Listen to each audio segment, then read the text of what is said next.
Here's the two main rules. You get one employee contribution per year. In 2022, that is $20,500 if you are under 50. If you're over 50, you get an additional catch-up contribution on top of that. I think it's $6,000 this year. Double check it before you make the contribution. Okay, that's the employee contribution. And no matter how many employers you have, no matter how many 401ks you have, that's all you get as an employee contribution. That employee contribution can be tax deferred or it can be tax-free, aka Roth, if the account offers a Roth option. The $61,000 limit is a per plan limit. It is a per unrelated employer limit. So if you work for yourself as an independent contractor and you have a W-2 job at the hospital, you have two $61,000 limits per year, one for each plan. However, despite having two plans, you only get one $20,500 limit. So what typically happens is a doctor will use his or her employee contribution at the hospital, at the W-2 job in that 401k. They'll put their $20,500 in there. Hopefully their employer gives them some sort of a match. Maybe they get another $10,000 or $15,000. And so they get a total of, $30,000, $35,000, $40,000 into that account.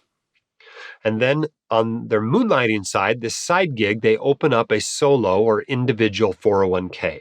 And because they've already used their employee contribution, they don't get another one. So all contributions have to be employer contributions. And the amount you can contribute is about 20% of your net income from that side gig. So if you make $100,000 over there, you can put about $20,000 in there. If you make $300,000, you can put $60,000 in there as an employer contribution. Now you read the rules on how much that is and it can get confusing sometimes.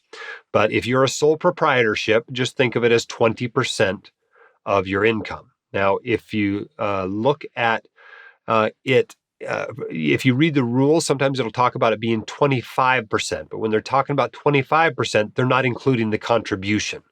So it's 25% if you don't include the contribution, it's 20% if you do include the contribution, but it's the same number. If you are an S Corp, the amount that you can put in there is 25% of your salary that your S Corp pays you. So even if you make $300,000, if it's only paying you $100,000, then you can only put $25,000 in there as an employer contribution. So you've got to bump up how much it's paying you in order to max that account out if you're in an S Corp. And of course, that means you're paying more Social Security and Medicare taxes on that. So be aware of that. Hope that's helpful. As far as the IRAs go, that limit's totally separate. $6,000 if you're under 50 this year, $7,000 if you're 50 plus. That's a totally separate limit from the 401k limit. Likewise, if you have a 457B at your job, totally separate limit. All right. Hope that's helpful and explains those rules. My dad, your host, Dr. Dahl, is a practicing emergency physician, blogger, author, and podcaster. He is not a licensed accountant, attorney, or financial advisor, so this podcast is for your entertainment and information only and should not be considered official, personalized financial advice.